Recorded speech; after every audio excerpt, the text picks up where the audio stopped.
साल 1987 में बनी रामानंद सागर की रामायण के सभी कलाकार आज भी दर्शकों के दिलों में गहराई तक बसे हुए हैं। हाल ही में रिलीज हुई फिल्म आदिपुरुष के टीजर के बाद उसमें कलाकारों के चित्रण और वीएफएक्स को लेकर काफी नकारात्मक प्रतिक्रियाएं आ रही हैं। आखिर ऐसा क्यों है? रामानंद सागर की रामायण के बाद छोटे और बड़े पर्दे पर रामायण को फिर से दर्शाने की तमाम कोशिशें बुरी तरह विफल रही हैं। किसी को भी दोबारा वह सफलता हासिल नहीं हो पाई जो रामानंद द्वारा रामायण से हुई थी। उसकी सफलता का राज यह है कि इसके पीछे की सोच और नियत। जहां सोच सीधी और स्पष्ट थी, वहीं नियत एकदम साफ और पवित्र। रामानंद सागर स्वयं राम भक्त थे। उन्होंने कलाकारों का चयन बड़ी ही मेहनत और सूझबूझ के साथ किया था। भगवान श्री राम बने अरुण गोविल पहली बार वे फोटोशूट में फेल हो गए थे, लेकिन उन्होंने इसके बाद किरदार में अपने जादुई मनमोहक मुस्कान छोड़ी। तब जाकर वह भगवान श्री राम के किरदार के लिए फाइनल हो गए। उस जमाने में अरुण गोविल चयन स्मोकर हुआ करते थे, लेकिन एक दर्शक के कहने पर उन्होंने स्मोकिंग छोड़ दी। इसके पीछे सोच भी यह थी कि जो व्यक्ति भगवान श्री राम के किरदार को निभा रहा है, उसे सार्वजनिक जीवन में भी वैसा ही जीना चाहिए। स्मोकिंग छोड़ पाना अरुण गोविल के लिए आसान नहीं था, पर उन्होंने सोचा कि भगवान ने खुद सोच समझकर उन्हें भगवान बनने का मौका दिया है। उस दिन के बाद अरुण गोविल ने धूम्रपान बिल्कुल त्याग दिया। ये बात अरुण गोविल ने खुद बताई है कि आज के कलाकारों से ऐसे त्याग और समर्पण की उम्मीद की जा सकती है। हाल ही में बनी आदिपुरुष में भगवान राम का किरदार निभा रहे प्रभास को सार्वजनिक जीवन में धूम्रपान करते हुए आसानी से देखा जा सकता है।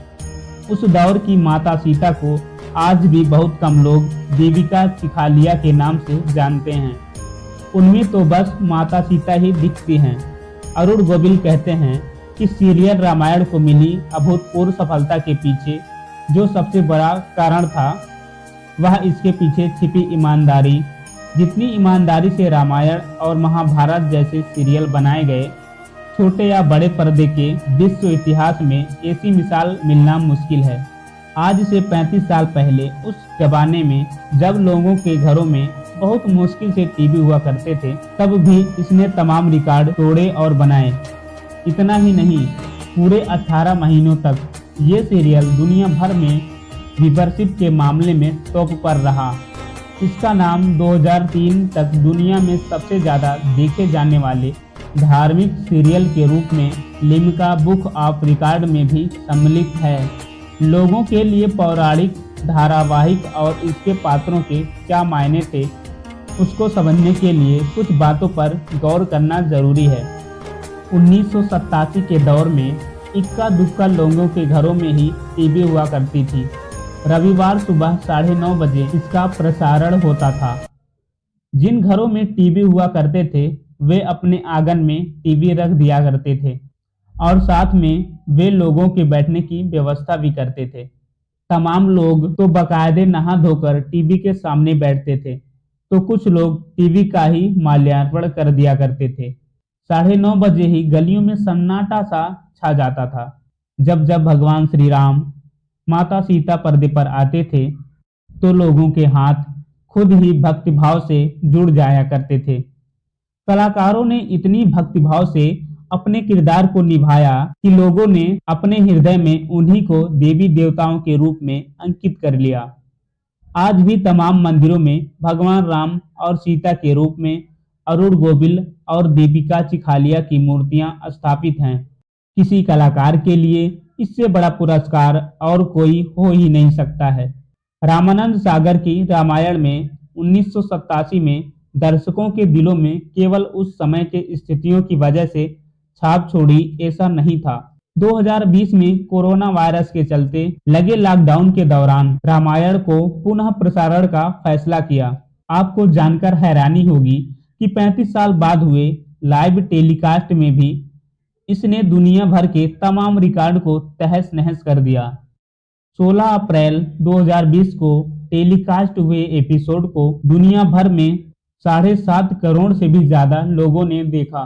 ये दुनिया के सबसे ज्यादा देखे जाने वाली TV show game of thrones के दर्शक संख्या का लगभग 4 गुना था। जब लोगों के हृदय पटल पर किसी की छवि के खास रंग, रूप और आचरण में अंकित हो जाते हैं, तो उसे बदलने का प्रयास लगभग असंभव सा हो जाता है। ये सत्य है कि रामानंद सागर वाली रामायण ना तो कभी बनाई जा सकती है, ना ही उससे बेहतर छोटे बड़े पर्दे पर दिखाया जा सकता है। शायद यही कारण है कि जब फिल्म आदिपुरुष में इन कलाकारों को बदलने का भव्य रूप में दिखाने का प्रयास किया गया, तो उससे सिर्फ लोगों की नाराजगी झेलनी पड़ रही है। 1987 में आई रामानंद सागर की रामायण के बाद छोटे पर्दे पर रामायण को दिखाने की कई कोशिशें हुई, लेकिन वैसी कामयाबी किसी के हिस्से नहीं आई। साल 2008 में आनंद सागर निर्मित रामायण आई। लोगों ने काफी हद तक पसंद भी किया, लेकिन वैसी कामयाबी से कोसों दूर रही। 2012 में सागर आर्ट के ही बैनर का रामायण सबसे जीवन का आधार का टेलीकास्ट हुआ। वह 1 साल तक चला, लेकिन खास सफलता नहीं मिल पाई। 2016 में जोर शोर के साथ सिया के राम का प्रसारण शुरू हुआ। इसमें रामायण को माता सीता के नजरिए से दिखाया गया था, लेकिन शो को ज़्यादा पॉपुलैरिटी नहीं मिल पाई। फिल्म आदिपुरुष में बहुत बड़े और बहुत ज़्यादा भव्य स्तर पर दिखाने का प्रयास किया गया है।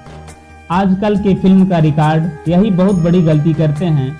वो इन धार्मिक ग्रंथों को धार्मिक पौराणिक न मानकर जादुई, रहस्यमयी और तिलस्मी बनाना। आदिपुरुष में कुछ ऐसी कोशिश की गई है, चाहे भगवान श्री राम का हवा में उड़कर चीलनुमा विचित्र पक्षियों को मारने का सीन या झूले में झूलती माता सीता सीन, ये सब कहीं से विश्वसनीय नहीं लगता।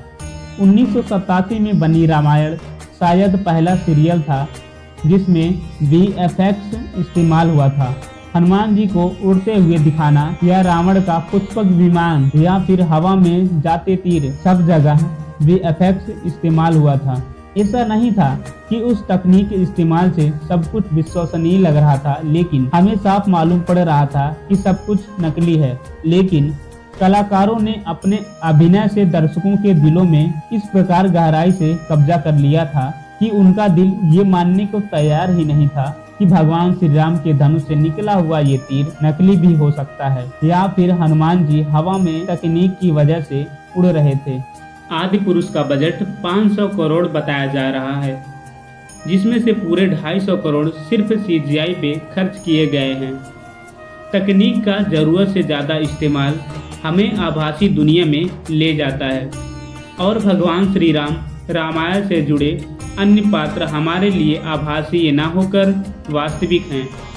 रामानंद सागर की रामायण में हर पात्र की वेशभूषा पर मेहनत और रिसर्च की गई थी, लेकिन आदिपुरुष में रहस्य के नाम पर लोगों की भावनाओं के साथ भद्दा मजाक करने का प्रयास किया गया है। रावण और हनुमान को दाढ़ी में दिखाना, ऐसा ही कुछ प्रयास मालूम पड़ता है। 1987 में बनी रामायण के ज़्यादातर कलाकार लोगों के लिए नए थे। अरुण गोविल जरूर इससे पहले कुछ फिल्मों में आ चुके थे, फिर भी कोई बड़ा नाम नहीं था। बाकी कलाकारों में लोग हनुमान बने दारा सिंह को ही जानते थे। मतलब लोगों के मन में इनको लेकर किसी तरह के पूर्वग्रह नहीं थे। यह बात फिल्म आदिपुरुष के खिलाफ जाती है। इसके कलाकारों को लोग तमाम तरह के ग्लैमरस किरदार निभाते देख चुके हैं। ऐसे में इन कलाकारों को देवी देवताओं के किरदार में स्वीकार कर पाना लोगों के लिए आसान नहीं होगा। फिल्म के डायरेक्टर ओमराव का ये बयान कि यह फिल्म टीवी और मोबाइल के लिए नहीं है, जब दर्शक इसे बड़े पर्दे पर देखेंगे तो चीजें ज्यादा स्पष्ट और बेहतर बनेंगी। अपने बचाव में यह तर्क बेहद बचकाना लगता है। फिल्म के VFX को लेकर भी अलग अलग बवाल मचा हुआ है। अजय देवगन की कंपनी NY VFX वाला ने साफ कर दिया है कि इसका इस फिल्म VFX से कोई लेना देना नहीं है। हालांकि अभी केवल फिल्म का टीजर ही रिलीज हुआ है, इसीलिए कुछ भी कहना जल्दबाजी होगी और हो सकता है कि ये फिल्म बेहतर बनी हो दोस्तों, लेकिन इतना तो तय है इस फिल्म से रामानंद सागर वाली रामायण की बराबरी या उससे बेहतर करने की उम्मीद करना बेईमानी होगा।